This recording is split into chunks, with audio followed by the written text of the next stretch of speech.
Raksha Bandhan to all of you, and those who have your sisters and brothers, and who could find time to exchange your greetings. Really congratulate all of you.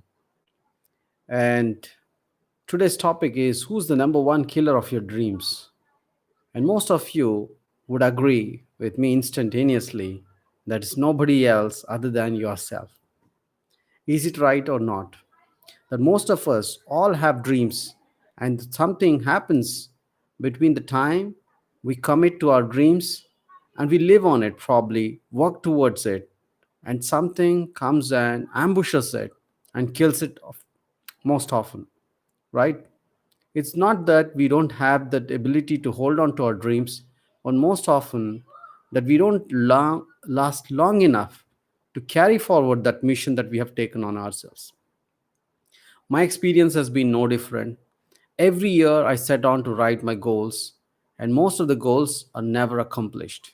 The reasons are all the time the same, that I am not consistent enough on those things which I am decided to act upon. That means there is a difference between decision and commitment. Very few people understand it. Decision is a momentary decision, right? It is taken in the moment. Probably in the heat of the moment, you would say, "Okay, I give up, having this deep fried food." But after a few weeks, you went maybe munching on it because you forgot now that you had committed in the past. Or probably your friend has said that it's okay to have one, and that one has become two, and now you are regularly having this. You forgot about it.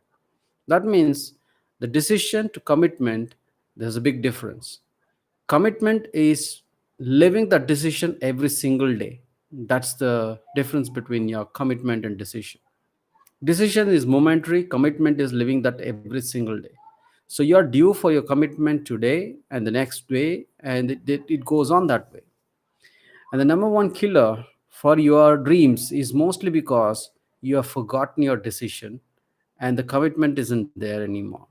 But how do we be committed to whatever we are saying then? Is there a way out? Well, what I would say is yes, there is a way, and probably you only can do that because you are the ones who can protect yourself.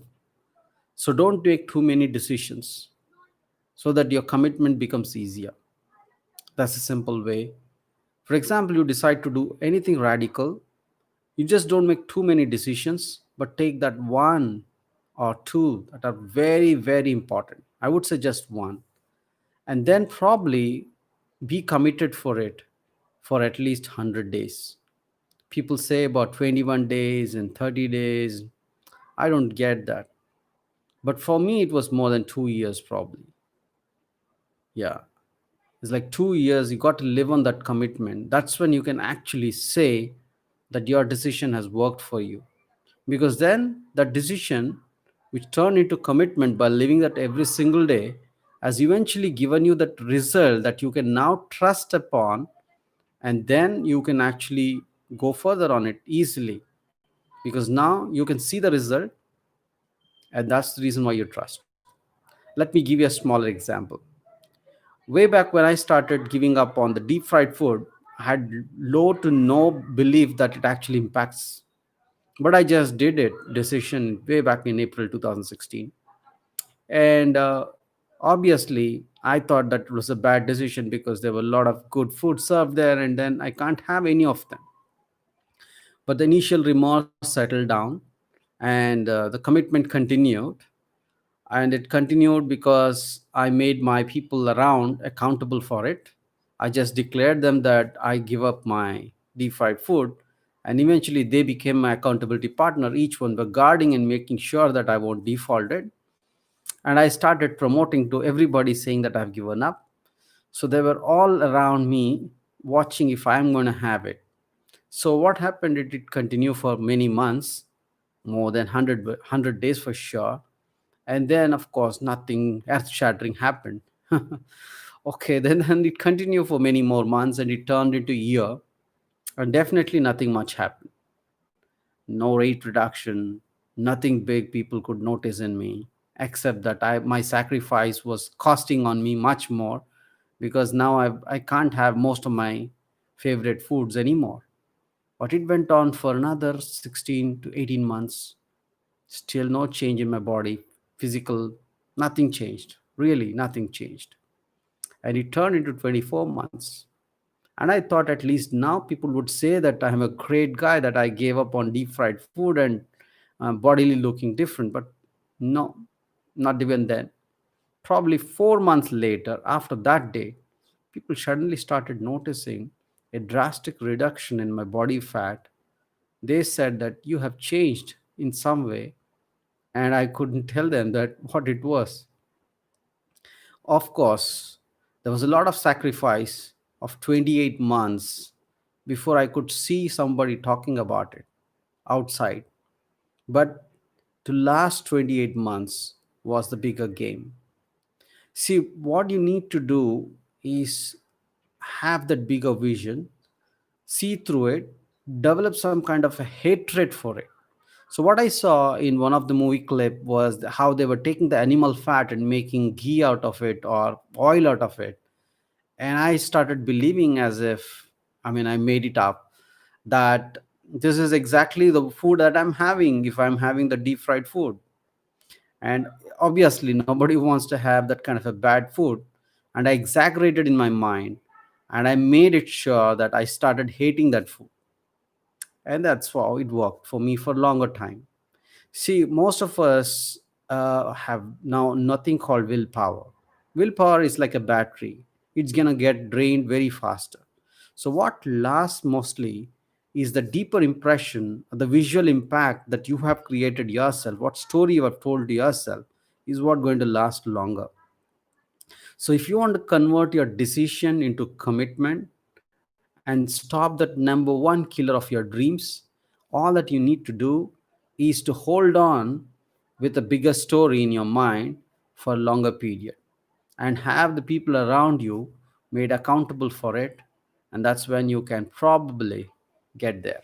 And of course, never make too many commitments or make too many decisions, because after all, as humans, we can't remember too many things. And eventually what happens is nothing changes. You again go back to the gravity of your old habit, because that's what is your comfort zone. And when everybody around are doing exactly what they are what they're doing is what not is your belief, then probably it's easier for you to go back to their way.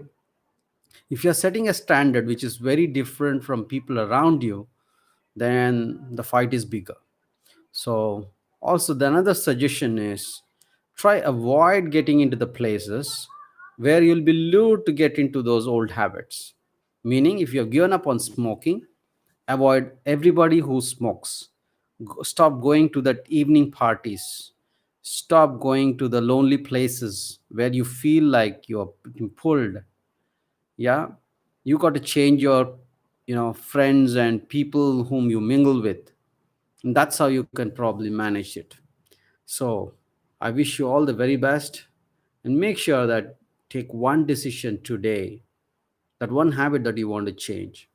Lock it up, make that decision a commitment, live on it every single day, tell it to the people around, make yourself accountable for it. Of course, people may not be so much accountable as much as you are interested in this change. So all you need to do is exaggerate that one thing into a topic that which can bring either hatred or a true love for the new state, and then be in that state every single day. And as the day progresses, don't expect any big results coming through, but hold on for at least 2 years and over before people can admire or acknowledge your new habit. So I wish you all the very best. Follow this simple principle and save yourself from killing the dream killer. Okay, that's my good luck to you. All the very best, and take care of yourself. Bye bye. See you soon then. Thanks. Bye bye.